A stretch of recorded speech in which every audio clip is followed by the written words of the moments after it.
Welcome, good evening. Thanks so much for coming and being with us tonight. If you're at the back of the room, as you can see, there are more chairs than people at the moment, I highly recommend joining us towards the front of the room, and this is a really good moment to do so. Okay, so I am Atira Winchester. I'm the Director of Content and Leadership here at NIF UK. I'm delighted to have you all here tonight for this really special NIF UK event with prize-winning author Ayelet Gundar Goshen and with Alona Felber, who's a journalist at the New Statesman. Ayelet's work has been translated into over 20 languages, and she touches upon issues of belonging and alienation, dynamics of power, and Israel-diaspora relations that couldn't be more relevant today. Alona Felber is the senior editor of Spotlight, the New Statesman special policy section and supplement. She specializes in coverage of Israel and was formerly a news editor and reporter to Haaretz. Tonight, they'll be discussing the fallout and recovery post-October the 7th and themes of identity, belonging that play out in Ayelet's books. Finally, before I hand over to them, I just want to say a word about NIF's work in this area. As many of you know, many of you here tonight are key supporters for us. Our work in this area of women's rights and women's equality has been extremely strong, and we've been doing it for over 40 years. We founded organizations like the Israel Women's Network and Itach Ma'aki, Women Lawyers for Social Justice. We've really made great strides in this area of work, and we'll continue to do so with your support. And with that, I'll hand over. Thank you so much, Atira, and thank you everybody for joining us today. And thank you especially to Ayelet for being here with us this evening. We're going to start with a chat with me and Ayelet first, and then we'll move to questions from everybody in the audience. So please save your questions for Ayelet, and we'll come to you after we have a bit of a conversation. So first of all, we have a caveat because Ayelet is very tired, jet lagged. She's been in America on a book tour and then back to Israel to see her family before coming here. Are you ready to talk, to answer some questions? Yeah, I drank my coffee. Okay, drank your coffee, so we can get started. So, I mean, we're delighted that you're here with us today, and we're going to talk about all sorts of issues today. As Atira mentioned, we're going to talk about the 7th of October and trauma after that, because Ayelet, as well as being a best-selling author, is also a psychologist dealing with trauma. We're going to talk about her books. We're going to talk about gender equality, because this event is partly for International Women's Day, and we can see that there is definitely an overwhelming majority of women in the audience here. So this will be very close to all of our hearts. We have a captive audience, the few men here as well. We can lobby them about gender equality too. But I want to ask you, Ayelet, first of all, it's been now nearly 5 months since the 7th of October, and you've now made your first trip outside Israel. Kind of thinking back over that time and now, what's the mood like in Israel at the moment? So first I will say shalom, and that I'm happy to be here. And I was supposed to be here and to do the US reading tour in October, but I canceled it because of October 7th. And now that I went to the US to the reading tour, it felt so strange, because it feels like, how can you talk about literature? How can you talk about art? How can you have a conversation about books with everything that it's going on right now in Israel and in Gaza? But at the same time, I felt as if not to talk about books, not to talk about literature, is also a way of marginalizing oneself, like as if saying that we only have this identity of the victim, or the identity of the aggressor, or the identity of a nation at war, and that we're not entitled to talk about anything else. So I really struggled during this reading tour in the US to find a way to talk about literature, but at the same time to talk about what's going on, and not to let each one of the sides swallow everything. But I always feel guilty that I'm not talking about one of them. If I just talk about reality, I feel as if literature and culture were just cut out of my life in October 7th, and that's it. And if I talk about literature, it feels wrong because how can you talk about a novel when reality is so painful? So nothing feels right now. I think that's my answer to your question about what's the mood in Israel. I think nothing feels right. You said you did you did an interview a few days after the 7th of October attack with CNN. We were talking about it before. You were shaking in that interview. You could see you were visibly still living the trauma of the 7th of October. And you mentioned, you told the interviewer there that your supervisor at the mental health hospital where you work as a psychologist sent an email round to staff after the attack saying, forget everything you knew about trauma because this is different. This is an ongoing event. I wanted to ask you, you said that you can't tell people they're in a safe place. The country's not safe. So what do you tell people in that context? I wanted to ask you whether, is that true? Did it upend everything you thought you knew about trauma? What happened on the 7th of October? It changed a lot of things that we thought we knew about how to deal with trauma, because I work at a mental health hospital. I'm a chief psychologist in a clinic, which is part of a mental health hospital. And on October 7th, it was the first time that the mental health hospital announced a state of emergency, because it was clear by the amount of people that were affected that we're like you have the golden hour in medicine. When somebody is in an accident, we say you have 60 minutes to give first aid, and then the chances of surviving are higher. We can also talk about the golden hour or hours or days right after a traumatic event, so that we know that if you give mental health support immediately after, then the chances of developing PTSD, which is post-trauma, are lower. It doesn't mean that it can take the pain away. It cannot take the pain away, but you can still have better chances of learning how to cope rather than having flashbacks or intrusive memories. And then the hospital where I work, we sent people to Eilat because the people who were massacred at the kibbutz in the south were first evacuated to the 5-star hotels in Eilat. I don't know how many of you ever been in Eilat, but you can imagine, all those 5-star hotels, Vegas atmosphere. I don't like the city. And then you get there and, it's just full of kibbutznik that ran with nothing. It was surreal to see the place. And, the protocols, they mean nothing, because really the first thing when you do with someone who just survived a terror attack is usually you say, okay, it's over, you're safe now. I'm here with you, you're safe now. We establish the fact that the past is in the past so that we can try to recover in the present and build a future. You can't say that it's over to people who are just evacuated and third of their kibbutz is missing, because it's not over. It won't be over until the hostages come back. So that was one thing that was fundamentally different than any other trauma that I know in the Israeli society.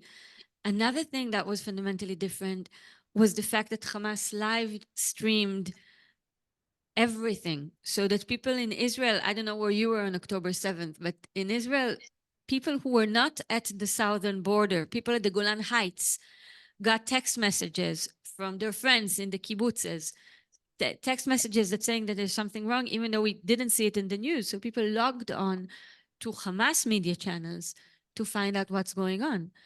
And this is the first time that I know that we can see people who suffer from post-trauma without being themselves in the traumatic event. Usually, to be recognized as suffering for post-trauma, you have to be, one of the criterions in the DSM is that you have to be in an event where you have a threat to your life. But now we know that you don't have to be there. It's enough to be in Tel Aviv and to watch your friends in those videos or to listen to their text messages to experience something that can haunt you for forever. So this is also something that really changed our perspective about trauma, to the extent that today when I talk with parents, I'm telling them, if anything like this ever happens again, and I hope it won't, but the first thing you do, you shut down TikTok. People turn them to, because they want information. They don't realize that while we're searching for information, we're unintentionally exposing ourselves. This is like injecting poison, willingly injecting poison into your body. Our need for knowledge drives us mad. we don't realize that this sort of knowledge is not something that our mind or soul are capable of handling. You wrote for the Atlantic earlier this year a really beautiful essay about trauma and why stories are so vital for dealing with trauma. You know, you said earlier when we started that you felt guilty about talking either about literature and art or what happened. But in that piece, you kind of bring them together in a way because you explain how people can use stories to heal themselves. Can you tell us a little bit about what role they play for trauma victims?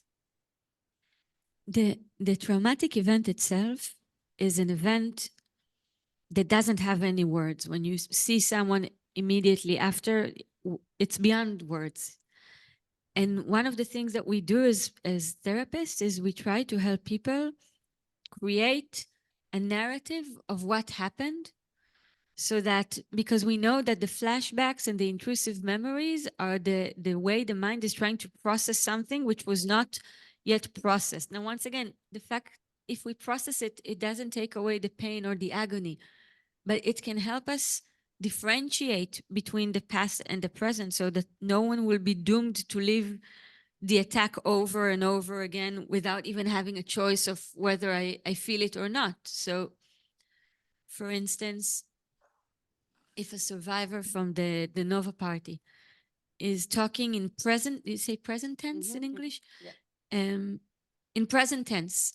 So I'm running, I'm hiding, because it feels as if it's the present. That's why he doesn't come out of the house, because he knows that he might start shouting in the middle of the street, because the street in Tel Aviv will look to him as if it was the Nova party again. The barrier between the present and the past collapsed. And in therapy, what we will try to do is to rebuild this barrier, so that when he says, I'm running, then I would say, you ran. If he says, I'm hiding, then I would say, you hide. So this shift from present tense to past tense, or if someone would say, I can't go on talking about this anymore, then we would, as therapists, say, let's just get to the point. Tell me about the point where you felt safe. We need to get to the end of the story. We can't stop in the middle. We have to get to the end of the story, like we have horror films, and you need to see the word at the end to make sure that, you know, that's the cut and we're here now. So these are things which you could say, these are storytelling mechanisms. The tense, present tense or past tense we use, the end of the story. Or also something that I often ask people is, I often ask them to tell me who they were before October 7th, which is something you also do with a character, right? You would write a certain character, and then in the next chapter you will say, but who was this person before? And then in the next chapter you might say, and what will happen with this person 20 years from now? And when you write literature, you allow yourself to play. And when you do therapy with someone who suffered such a severe trauma, there's the risk that the identity of the victim will be the only identity that remains. And when we ask someone, who were you before? Tell me the previous chapters. It's like reconnecting and reclaiming the parts of the self that were there before the trauma.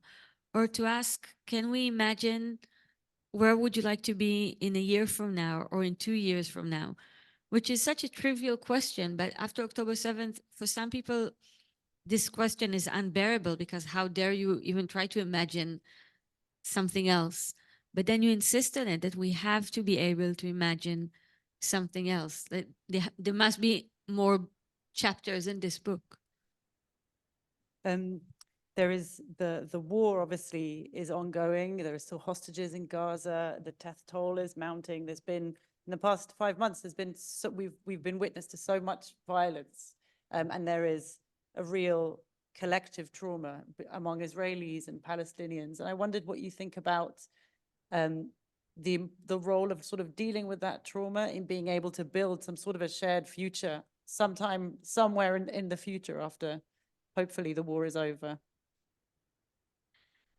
I think this is the biggest challenge that the Israeli society is facing in the further on. Right now, it's the challenge of what's going on right now. But when we look to the future, it's this question of, are we going to let our traumas shape our future, or are we going to try and create something different from the ashes. And I think that's the main question. I know I struggle with this as a mother with my own kids, because to make this differentiation between Hamas and the Palestinians, to insist with my kids that not all the Palestinians are Hamas, to try and maintain the capacity for empathy to people on the other side, which is sometimes very difficult after what happened in October 7th. But I think if we want to create something different, then we have to be able to do that. We have to be able to distinguish between Hamas and between the civil population. I mean, we're here in an event organized by the New Israel Fund. Do you think, what kind of role do organizations like the NIF have in do they have a role in somehow enabling that sort of, I don't know, that sort of work? I think for many Israelis, after October 7th, people looked outside to see if there's any support or any echo to the trauma that just happened. And at first, I didn't understand that. I remember thinking, I don't get it. We have so much in our hands right now. Why are they covering the coverage in the UK or in the US? Or why do they care? I didn't get it. But You mean the Israeli media, why they were the covering? Israeli media is very much concerned about, do people condemn and how much do people...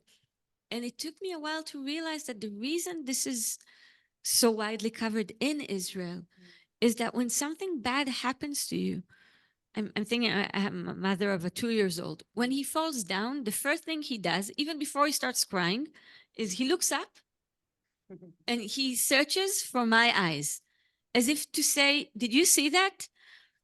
And he needs me to look back and to reflect in my eyes, yeah, I saw that, and this is terrible.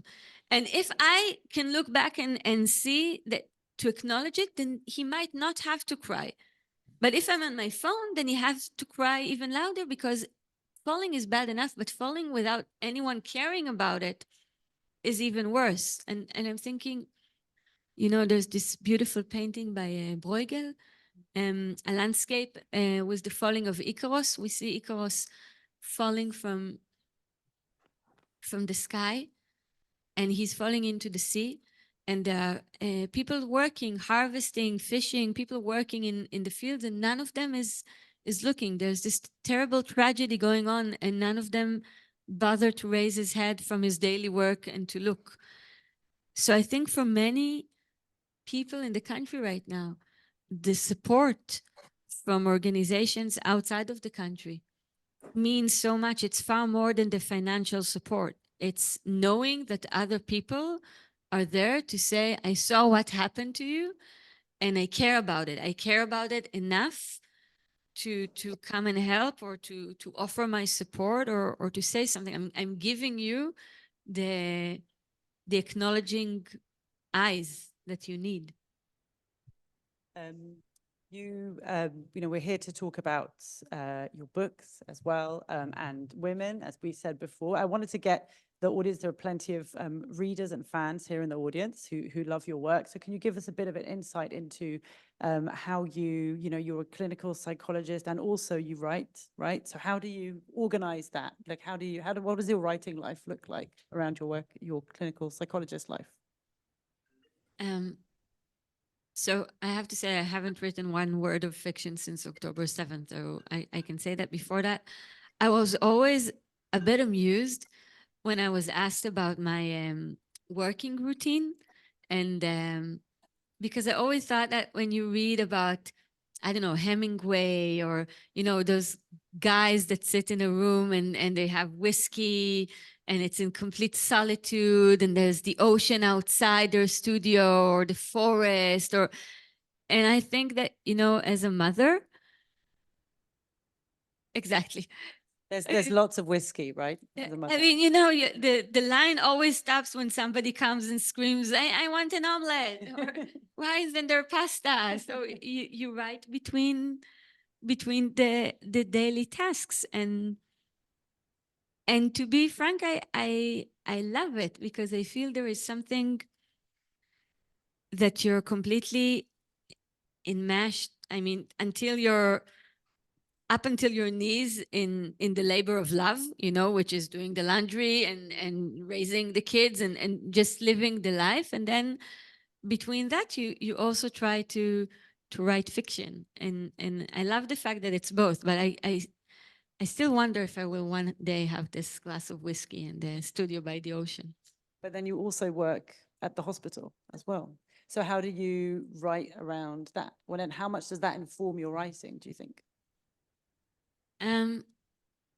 I write when I can, so it would be either the night or early in the morning. It's very important to me not to mix, so that I will never, at least not knowingly, use a patient's story as material for one of the novels, because then I would feel like I'm betraying my work as a psychologist, though I do it to my family all the time.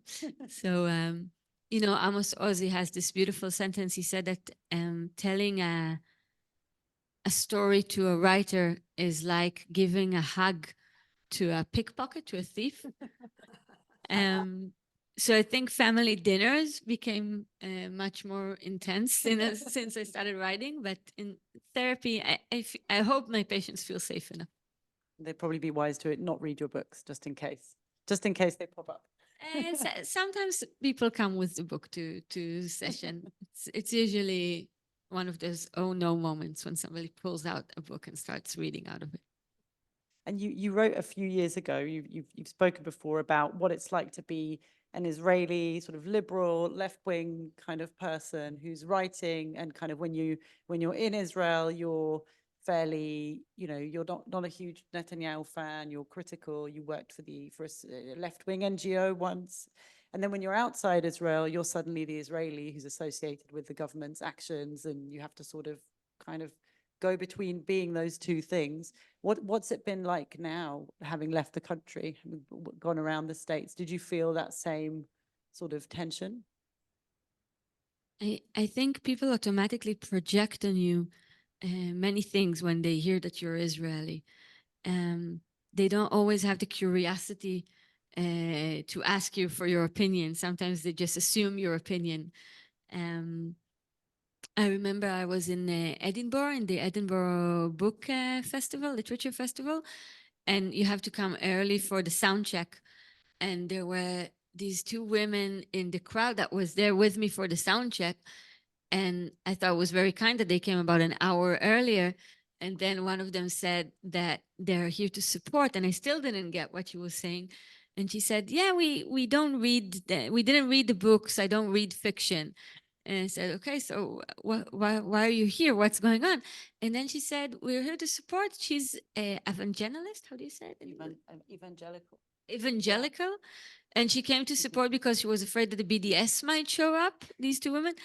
And from what I knew about the evangelical Christian part, you know, they like the state of Israel, they like Zionism, but from this twisted perspective of one day there will be the whole Armageddon. And I thought, if these are the women that come to support my event, I'm not sure I want or need this kind of support. And I thought that for these women who are completely different from the BDS, but they share the same thing, that they don't care a bit about the person they see, or certainly not about literature. And it's this lack of curiosity that I think is sometimes dangerous. In curiosity, I mean the basic idea of being intrigued by the other rather than of running into assumptions on the other. That very neatly brings us to the next question I wanted to ask you, which is, you know, we talked before about the fact that most of the people in the audience are women, and you're a female author, and the statistics show that men tend to read books by men, women read books by men and women.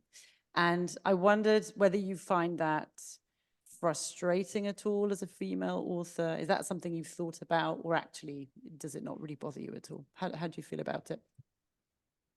I didn't think about it when I started writing. I do remember coming home. My parents had this very big library, and there was this big shelf of the founding fathers of Israeli literature, of modern Hebrew literature. So there was Agnon and Amos Oz and David Grossman and Aleph Bet Yoshua. And I remember when I was about 16 or 17, I asked my mom, okay, so there are the founding fathers. What about the mothers? Because usually, you need both to have a child. And I think I needed to know that mothers also exist. I think it was important to me. I think that's why I asked her that question.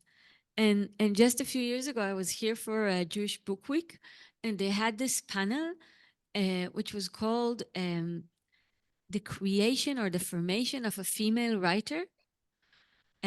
So it was a panel. We were 3 women. It was hosted by a man, a lovely man. We became friends afterwards. So it was hosted by a British journalist and 3 authors, Tracy Chevalier, me, and another one. I'm sorry, I don't remember her name. So we were 3 women who were invited to talk about this exotic phenomenon called a female writer and how it is created. And I thought, there are no panels when you have 3 men sitting and discussing the question of, the intriguing question of the creation of a male writer, because, they're just there. And so I found this to be interesting, but I wonder, would it still be a question for my daughter when she grows up? I wonder if she walks into the library today, would it be different? Do you think that men reading books by women can help to kind of equalize the genders somehow? Being more open to a woman's view of the world. I don't want a man to read a novel written by a woman out of activism, as if this is his donation for gender equality. I just wish, coming back to curiosity, I just wish we were just as curious about each other's perspective. Because the perspective is so different. I remember it from taking a walk in the fields outside of Zichron Yaakov. It's in the northern part of the country. I took a walk in the field with my partner. And it was such a beautiful night, and it was a full moon, and the fields were beautiful. And he was completely calm. And I was looking to the sides all the time.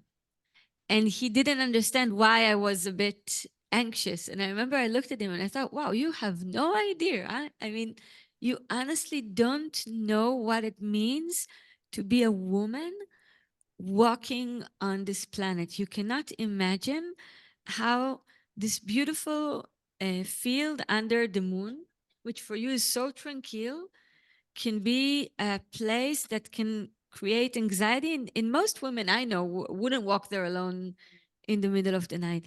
And it wasn't that he didn't think about it. It was the fact that he wasn't, once again, curious about it, that I found interesting. He didn't know to be curious about it, I guess. You, of course, write from the point of view of men and women in your book. So Wolf Hunt, the main character is a woman, Lilach Schuster, Dr. Eitan Greed in Waking Lions. How does it feel when you're writing those characters? Is it each character is unique in their own way, but do you find it more difficult to write from a male point of view or a female point of view, or is it the same? I don't find it more difficult to write from a male's point of view, because what I love the most about literature, I think, is that when you read a novel and when you write a novel, you allow yourself to leave the boundaries, those depressing boundaries of the skin and identity and race and time and place. And when you read a novel, you can cry for someone who was born, a character that was born 2,000 years before you, but you will feel and root for this character more than you feel and root for your own neighbor. And I think there is something very humanistic in writing in this aspect. The idea that the boundaries of gender or identity, they do exist, but they don't stop us from rooting to a character that is completely different from us, that was written in a different time, in a different country. Maybe we can't even pronounce the name of the character, but we feel her, and she will walk with us. And this is one of the things I also like about writing, the idea that you can leave your skin and walk into the mind of somebody else. But then in Waking Lions, I remember when the book was published in America, and there was this student that asked me about there's an Israeli doctor, and he accidentally hits an Eritrean refugee, and he decides to leave him on the side of the road. And he's later been blackmailed by the wife of the refugee that he killed. And the student asked me, why is this Israeli doctor thinking about women in such an objectifying, like sexually objectifying way? And that she felt offended by the way he looked at women in such a sexually objectifying way. And I said, well, it's because he's an Israeli man. And this is the character of an Israeli man. And I wouldn't be writing it properly if you have, his inner thoughts, and it will just be completely respectful. He might be a very nice character, but he wouldn't be a real character. Israeli men are sexist and objectify women then. I think when you write the inner thoughts, it doesn't matter if it's the inner thoughts of a man or a woman, then if you want to be truthful, you always have to ask yourself, what is that thought that I don't dare to write? That's the thought that I have to write. So if I'm writing the character of a mother, then I would ask myself, what is the thing that a mother would never dare to share out loud, not even with her friends or with her partner? That's the thing that I would try to get to in my novel. If I'm writing the character of a man, then I would ask, okay, what is hidden? It's also what I do as a therapist. I think as a therapist, when somebody comes to the clinic and says, I don't know what I'm supposed to talk about today, then I'll usually say, try to think about the one thing you don't want to talk about. That's the thing we have to talk about today. And I feel with literature, it's the same. That when I write a novel, I usually ask myself, what's this thing that we don't want to talk about? That's the one thing I want the novel to talk about. Otherwise, why are you writing it? I'm sure the audience have a lot of questions for you. So I'm going to ask you one final question and then we'll move to you guys. So get your questions ready. In The Wolf Hunt, not to give too much away, but we find out that the main character left Israel because of insecurity, because of a rocket attack, right? Moved to America. And that is you writing a very real thing that you can really empathize with yourself, living in Israel under rocket fire with your children. Is that kind of a way for you to, was that a way for you to sort of think through what it means to live in such an insecure place, or it just happened to be just the trajectory of that character? In The Wolf Hunt, it's interesting because it didn't start as a political novel. It started as a very intimate novel. It started on September 1st, which is the first day of school in Israel. And I took my daughter, who was 4 years old back then, and I took her to the first day of preschool in Tel Aviv. And when I entered the preschool, I realized that I was shaking. She was walking like this and I was shaking. And I also realized that I'm scanning the faces of the other kids, looking at all the toddlers and wondering which one of the kids here might do something bad to my daughter the moment I leave the room. So I'm entering this bright, colorful classroom, and the only thing I'm thinking about is which one of you little girls here is going to say something nasty to my daughter when I leave. And I'm trying to identify that nasty girl, and I'm looking at the boys, and I'm trying to identify the bully, and I'm really looking at them, like as if I was walking into a jungle and trying to find the wolf. And then when I came out from the classroom and I saw the other parents, and I realized that all the other parents had the same look in their eyes. It's not just me. They were all looking at the other kids like suspiciously.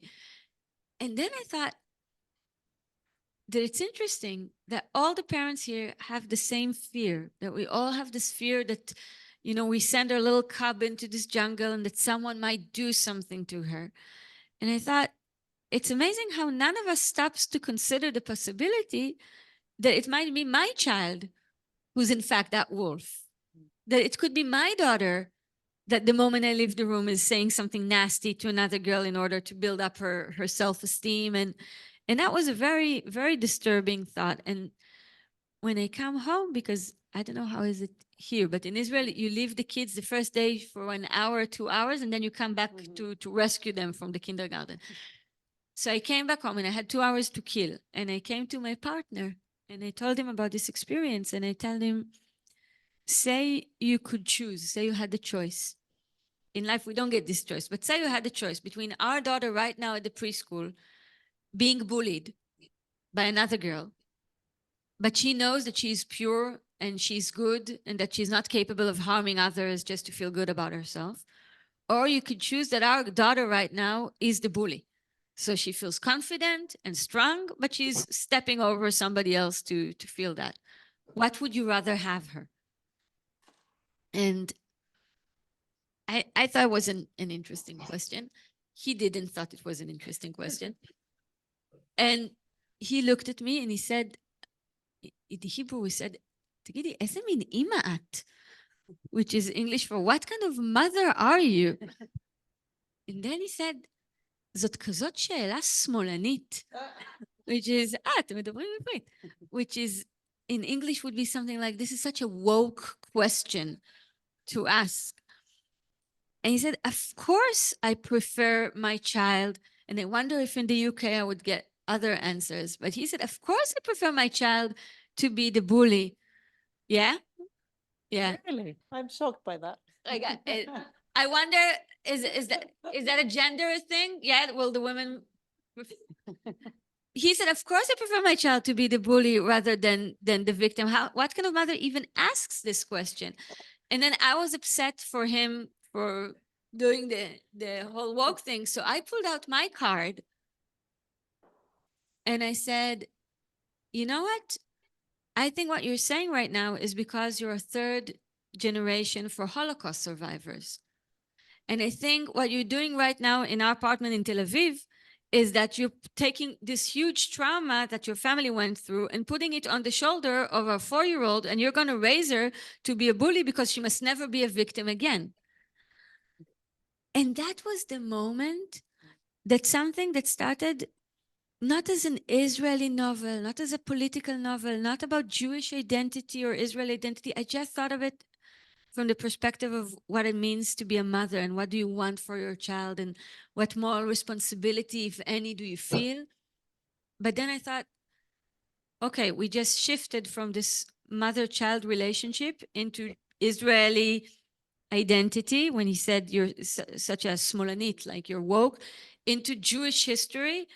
This is crucial enough to have a matrimonial fight over. So it will be the novel. And then I knew that I will write this novel about, I changed the place and I changed everything. But basically it's a novel about a mother that asks herself, could her child be involved in a hate crime? Could it be that her child that she thought was the lamb was actually the wolf? And what would she rather have him? And this is a question I think about, not just in the domestic level, but also in the Israeli level, in the Jewish level, of what is it that I'd rather be, and could it be that there's a different alternative, which is not the wolf or the lamb, that is neither. Thank you, Ayelet. We're now going to move to the audience for questions. I don't know if we have a mic that we can send around. Why don't you take mine? Yeah. Who has a question? No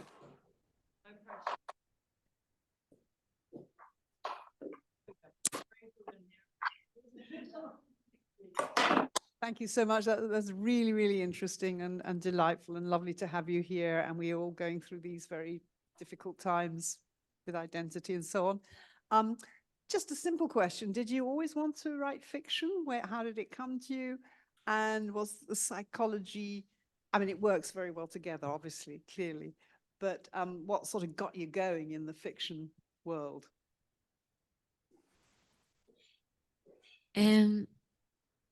I think it's actually an English book. You know the line, "The Witch in the Wardrobe"? Okay. So when I about 6 years old, I read it in the Hebrew translation. And I remember, no, it never snows in Tel Aviv, right? Never. And I remember walking into my parents' wardrobe and pushing their coats aside and just practically bumping myself into the wall, thinking if I will just go further in, I will get to Narnia. And I think the idea that when you read something, even though it never snows in Tel Aviv, it does when you read the novel. It does. And even if, you know, reality is gray or boring, it's not when you're in a novel. And I felt that if I was lucky, I mean, it's bad enough that, you know, you don't get to Narnia when you push the coats to the side of the wardrobe. And it's bad enough that it never snows in Tel Aviv. But the one thing that we do have is the ability to write it differently. And I think I was really curious about that from a very young age. The idea that you can change it, you can create your own imaginary world or a safe place. So from a very young age. And when I grew up, you know, there's this, when I started studying psychotherapy, and there's this poem by Yehuda Amichai, the Hebrew poet, and it's a beautiful poem, and he says, גם האגרוף היה פעם יד פתוחה ואצבעות. The fist was once an open palm.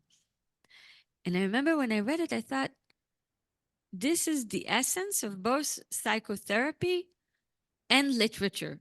This is the ultimate textbook. If I had to summon everything to one sentence, it would be Yehuda Amichai words. Because, you know, when you see a character, when you see someone doing something terrible, what we usually do is either we fight back or we run away, right? It's the fight or flight action. I'm worked with kids that were admitted to a locked ward in the hospital with judge orders. These are kids who sometimes did terrible, terrible things. And you automatically, you either want to fight them back or you want to just say, I want nothing to do with this. And then Yehuda Amichai says, but when you see a child being like this with a fist, you have to remember that, you know, he was once like this. What happened there in the middle? And I feel this has also been the key sentence in my writing. So when I took this character in the wolf hunt of the mother who's not certain about her own child, a mother who is like a detective that asks herself, how much do I know my own kid? How much do I really want to know my own kid? Could it be that my child was involved in a hate crime? I once again took this character and I tried to practice what I felt Yehuda Amichai is trying to teach me. I asked myself, but what happened before? What happened before the child was like this? What happened when it was an open palm?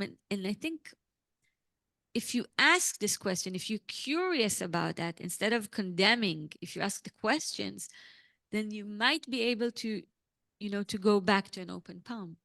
Might.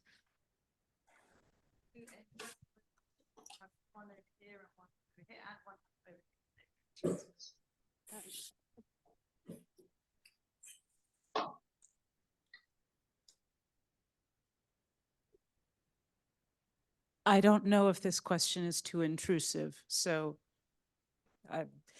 could you talk a little bit more about empathy at this time towards Palestinians, especially, and towards Israelis, and how we can be empathetic looking at terrible scenes and be empathetic toward, but particularly towards Palestinians, if it's appropriate? I think it's a very important question. It doesn't feel too intrusive to me. In Israel, when you say about something too intrusive, it's usually a lot worse. I can share this because it's the person I mentioned now talked about it openly in the news, so I feel okay to share this. When I was working in Eilat in the hotels, I met a survivor of one of the kibbutzes who was an ambulance driver in his pension, and he would drive every Friday voluntarily to take Palestinians and to drive them to hospital, to give them medical support voluntarily for years. And because he was the ambulance driver, he was also the one that knew everyone in the kibbutz, you know, everyone who gave birth. He drove everyone. So he knew the community. And after what happened, he talked about how his whole view of the Israeli-Palestinian conflict is shattered, and how he who once on his free time would go and drive Palestinians. These are the people that came into his house and murdered more than half of his community. And he talked about how right now he feels that at this specific moment, he feels like he wants to wipe down Gaza. And he said, and I don't want to be this person that wants to wipe out Gaza. I don't want Hamas to turn me into this person that wants to wipe down Gaza. I'm afraid that I will stay this person from now on, that they succeeded in turning me into this person. And I think that the fact that he was able to be afraid of that, to recognize that this is what is happening inside of him right now, and to be scared of that, tells a lot about the person that he is. And I only wish that more people in Israel were capable of realizing that. But it's very, very difficult, because you have to feel safe enough in order to be empathetic or curious about what's going on in the head of the other person. And if you feel that your life is threatened, then your empathy is completely narrowed. And I think this is what you see right now in Israel, and this is what you see right now in Gaza. And when I was in US campuses, I saw it too. Either people are completely ignoring the massacre of October 7th, completely ignoring it, refusing to condemn it, saying that the sexual crimes never happened. Well, I mean, we met everything happened. Or people do acknowledge October 7th, but if you say something about Gaza, then they look at you as if you're siding with Hamas. And the idea that you can at the same time denounce October 7th and the massacre, but at the same time feel concerned about the life of civilians, uninvolved civilians in Gaza. I feel that the word "but" is now on the spotlight, and the word "and" is cut out of the dictionary. The idea that I can feel empathy for this and this. The word "and" is nobody's listening when you try to say it. It feels like you're not caring enough for one of the sides.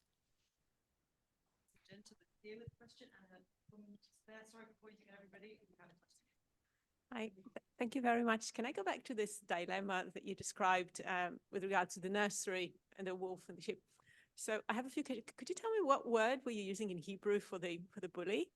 And also, I just want to see how bad it was when you were thinking about it, because bully here is like really very, very serious.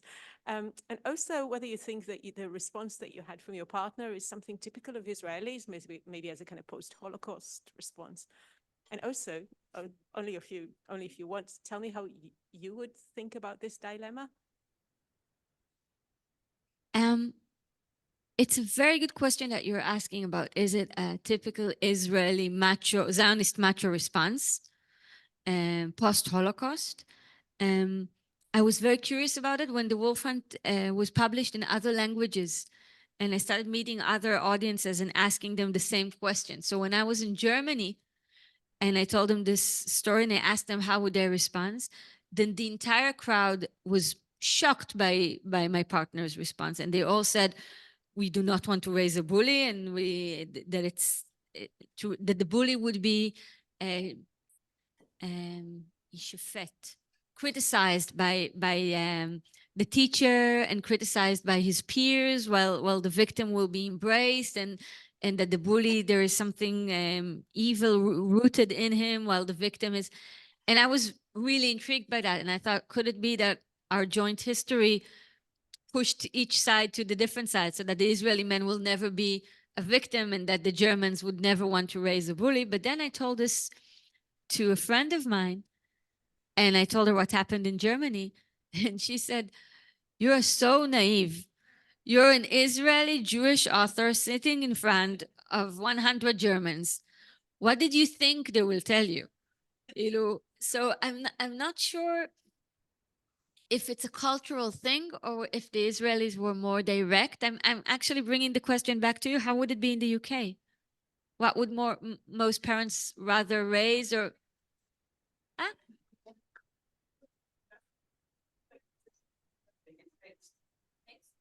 gender mix?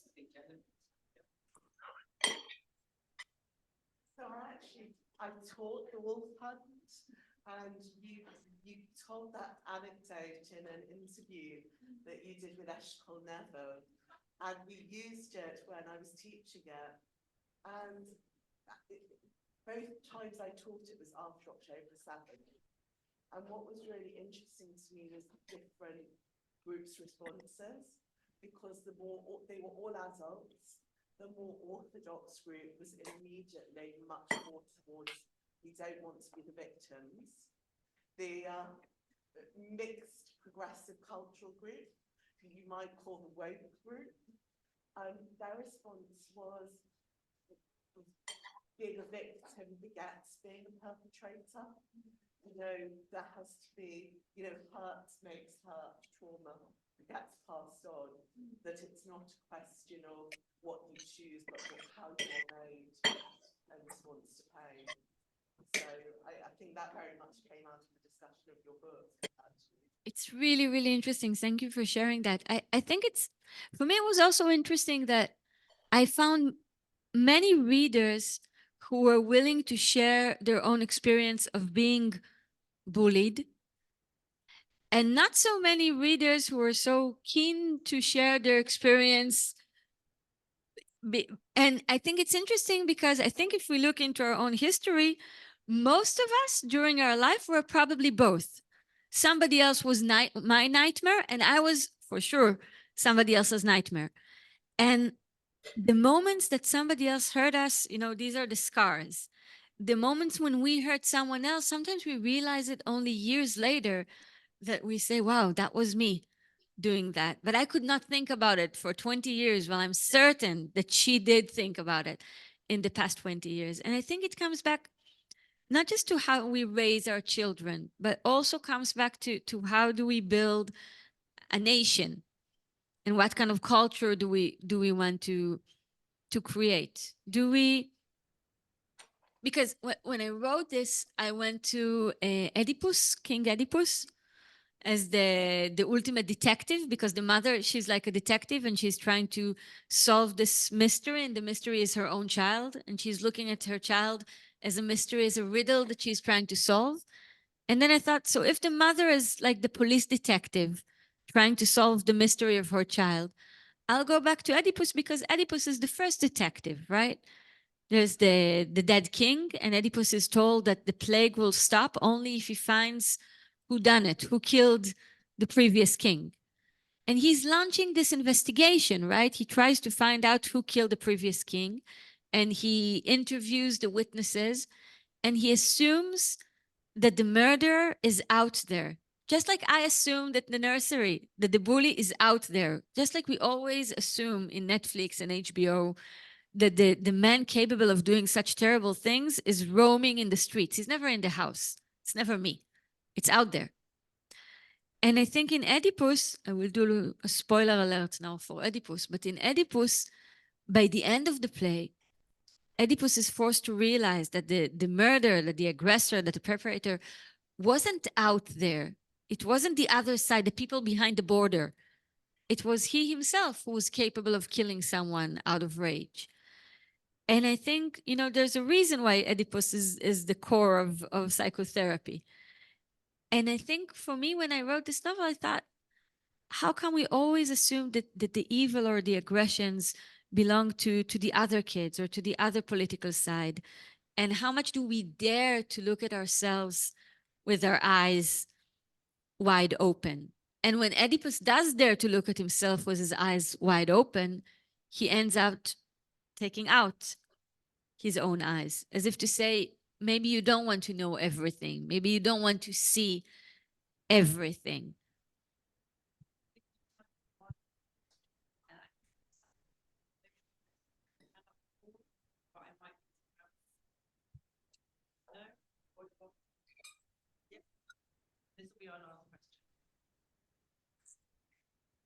I'm just really intrigued by the fact that you've talked about Oedipus just now, about the hand that was a fist that was once open, about the Holocaust, the third generation Holocaust victim who wanted his child to be a bully. And we've talked about empathy, and I just wondered what your hopes were for the future, and whether there's anything that the community in the diaspora can do to help to realize those hopes. I feel that the community in the diaspora has a crucial role in my hopes for a better future for Israel, because the siege mentality in Israeli society is, I think, in a new peak, which is understandable, because when you really feel in a siege, and on October 7th, it felt like a siege, then the mentality of the whole world is against us. Nobody cares. And therefore, we shouldn't listen to anyone. We should just go and be as strong as possible, which is understandable and dangerous at the same time. And I think diaspora Jews proved since October 7th the amount of empathy and care and compassion. And I think the majority in Israel does see them as allies. And therefore, when they speak out and say, maybe you should consider creating something a bit different, then people might be willing to listen inside the Israeli society. Because when you get an advice from a friend or from a family member, I think you listen to it better than when you get a preaching from somebody who refused to even acknowledge the fact that you were very severely wounded. To end this conversation, and thank you so much, Ayelet, for joining us, and thank you all for coming.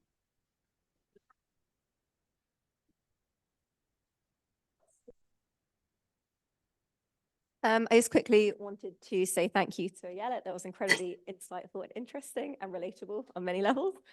Thank you, Elena, as well. I hope you don't mind me taking 2 minutes more of your time. My name is Sarah Jane. I'm the Director of Fundraising at the New Israel Fund. I just kind of wanted to bring back a few things that Ayelet and Elena spoke about and how it relates to our work. So Ayelet obviously referenced the hotels that the evacuees were staying in, and that's something that the New Israel Fund has heavily funded. We've funded direct hotel stays in Ayelet that Ayelet mentioned, as well as helping the kibbutz movement rehome 30,000 people. Kind of on the trauma front, we have helped fund the National Trauma Hotline to increase their therapists threefold to respond to the 300% increase in people calling for mental health support since October the 7th. And kind of relating back to the gender work aspect of that, we are currently funding, we seed funded a civil commission into Hamas attacks on women and children on October the 7th. And we're currently funding a hotline to help women with the increase in domestic abuse since October the 7th, as well as employment issues around being called up and being primary carers primarily for their families and the difficulties that's had. So most people in this room are already supporters. Thank you very much for that contribution. And what we really would love is if you can share some of our work with family, friends, networks. And if you haven't already, please do donate. So thank you very much. If you do have any books, Ayelet will be signing them. And we have some refreshment at the back if you'd like food or drink. Thanks so much for this evening.